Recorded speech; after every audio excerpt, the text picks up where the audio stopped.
নমস্কার বন্ধুরা, তন্হির পাকশালাতে সবাইকে স্বাগত। আজ শেয়ার করব বার্ন গার্লিক চিকেন স্যুপের রেসিপি। শীতের সন্ধ্যেতে এক বাটি গরম গরম স্যুপ খেতে কিন্তু আমরা অনেকেই ভীষণই পছন্দ করি। আবার যদি ঠান্ডা লেগে থাকে তাহলেও কিন্তু আপনারা এক কাপ বা এক বাটি স্যুপ নিজেরাও খেতে পারেন। তাহলে দেখে নেওয়া যাক আমার আজকের এই ভিডিওটি। বার্ন গার্লিক চিকেন স্যুপ বানাবার জন্য 150 গ্রাম পরিমাণে বোনলেস চিকেনের ব্রেস্টের পিস দিয়ে দিলাম প্রেসার কুকারের মধ্যে। তার সাথে দিয়ে দিলাম 1 চা চামচ পরিমাণে আদা রসুন বাটা,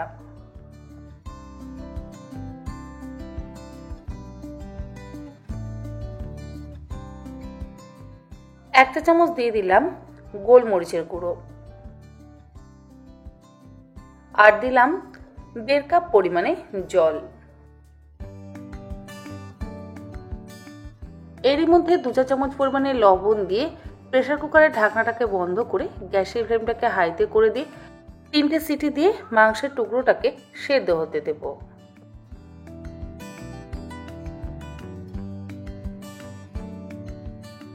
মাংসের টুকরোটা সেদ্ধ হয়ে গেলে প্রেসার কুকারের স্টিম রিলিজ হয়ে যাওয়ার পর প্রেসার কুকারের ঢাকনাটাকে খুলে নিচ্ছি। তারপরে মাংসের টুকরোটাকে আমি একটা আলাদা বাটির মধ্যে নিয়ে চিকেনের স্টকটাকেও ওই একই বাটির মধ্যে ঢেলে ঠান্ডা করে নেব।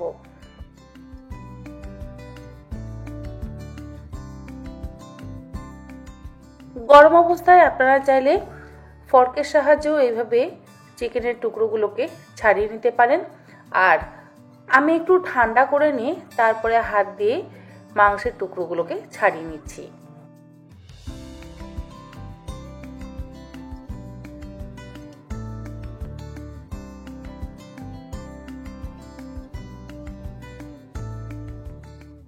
মাংসের টুকরোগুলো ছাড়ানো হয়ে যাওয়ার পর ওই একই চিকেন স্টকের মধ্যে ঢেলে দিলাম।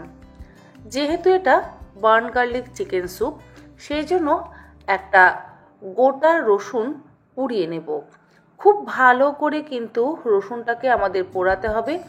যদি রসুন ভালো করে না পোড়ানো হয় তাহলে রসুনের কোয়াটা ছাড়াতে একটু সমস্যা হয়। রসুনটা পুড়ে যখন কালো হয়ে যাবে তখন দেখবেন রসুনের কোয়াগুলো খুব সহজে ছাড়িয়ে নেওয়া যাবে, আর রসুনের কোয়াগুলো কিন্তু অসম্ভব নরম হয়ে যায়। আর এই চিকেন স্যুপের মধ্যে একটা বড় সাইজের পেঁয়াজ ব্যবহার করব। পেঁয়াজটাকে একদম মিহি কুচি করে কেটে নিচ্ছি।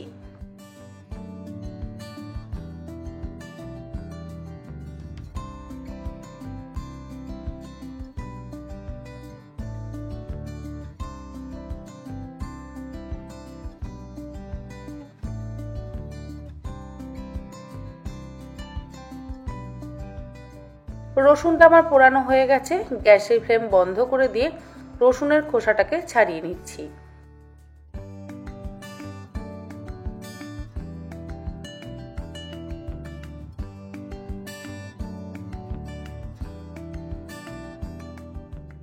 দেখুন, রসুনটাকে কিন্তু আমি একদম পুড়িয়ে কালো করে নিয়েছি, তবে ভেতর পর্যন্ত কিন্তু রসুনটা পোড়েনি, কিন্তু নরম হয়ে গেছে। বাইরেটা অবশ্যই একটু পোড়া দাগ হয়ে গেছে, তাতে কোনো সমস্যা নেই। খুব ভালো করে 4 থেকে 5 বার কোয়াগুলোকে ধুয়ে নিতে হবে ছাড়িয়ে নেওয়ার পর।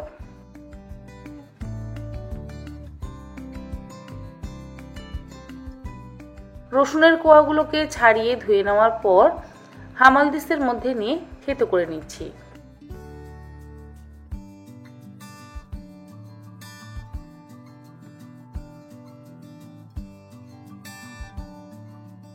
থেতো করে নেওয়া হয়ে গেলে যে কড়াইতে আমি স্যুপটা বানাবো তার মধ্যে দিয়ে দিলাম 1 টেবিল চামচ পরিমাণে বাটার।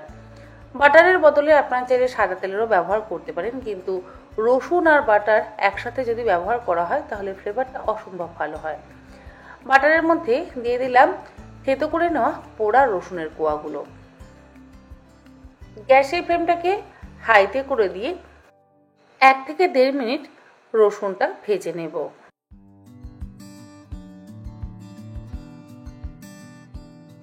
বাটার দিয়ে রসুনটা ভাজা হয়ে যাওয়ার পর এর মধ্যে পেঁয়াজ কুচিটা দিয়ে আবারও 1-2 মিনিট ভেজে নিচ্ছি।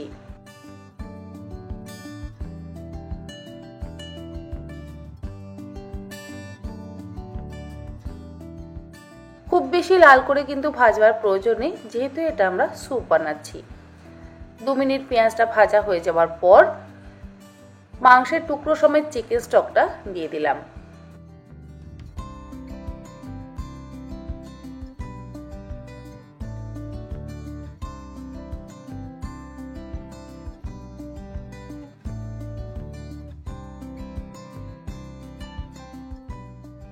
এরপরে আরও 2.5 কাপ পরিমাণে জল আমি এর মধ্যে ব্যবহার করছি। আপনাদের যতজন বাড়িতে মেম্বার থাকবে সেই অনুযায়ী কিন্তু আপনারা স্যুপের জন্য জলের ব্যবহার করবেন। জলটা দিয়ে গ্যাসের ফ্লেমটাকে হাইতে করে দিয়ে খুব ভালো করে মিশিয়ে নিচ্ছি। আর এই যে ওপরে রসুনের পোড়া খোসাগুলো ভাসছে, এগুলোকে ছাঁকনি দিয়ে ছেঁকে তুলে নেব।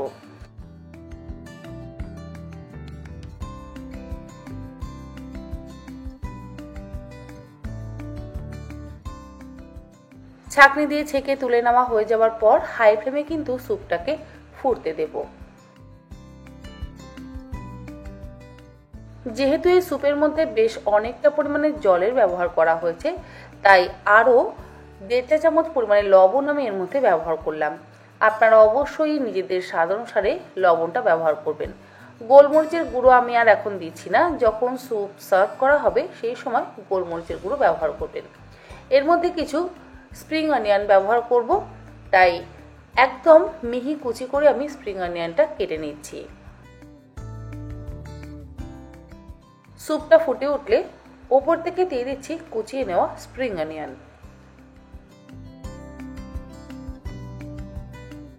তবে এই স্প্রিং অনিয়ন দেওয়ার পরও কিন্তু আরও মিনিট 3-4 সময় ধরে হাই ফ্লেমে স্যুপটাকে খুব ভালো করে ফুটিয়ে নেব।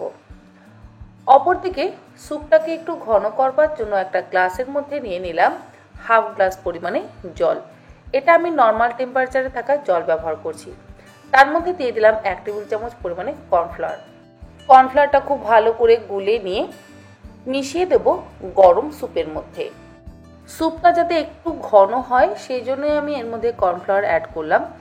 যদি আপনাদের আপত্তি থাকে তাহলে আপনারা কর্নফ্লাওয়ারটাকে অবশ্যই বাদ দিয়ে দিতে পারেন, কিন্তু একটু ময়দা বা একটু কর্নফ্লাওয়ার ব্যবহার করলে স্যুপের ঘনত্বটা বজায় থাকে। কর্নফ্লাওয়ার দেওয়ার পর আরও 2 মিনিট হাই ফ্লেমে ফুটিয়ে একটু ঘন করে নিয়ে গ্যাসের ফ্লেমটাকে বন্ধ করে দিলেই কিন্তু তৈরি আমাদের বার্ন গার্লিক চিকেন স্যুপ। শীতের দিনে সন্ধেবেলা 1 বাটি বা 1 কাপ চিকেন স্যুপ খেতে আমরা কিন্তু অনেকেই ভীষণই পছন্দ করি। আশা করি আমার আজকের এই বার্ন গার্লিক চিকেন স্যুপের রেসিপি আপনাদের ভালো লাগলে আপনারা অবশ্যই এরকমভাবে একবার অন্তত বাড়িতে চিকেন স্যুপ বানিয়ে খান। আমার মনে হয় বাচ্চা বড় সকলেরই ভালো লাগবে।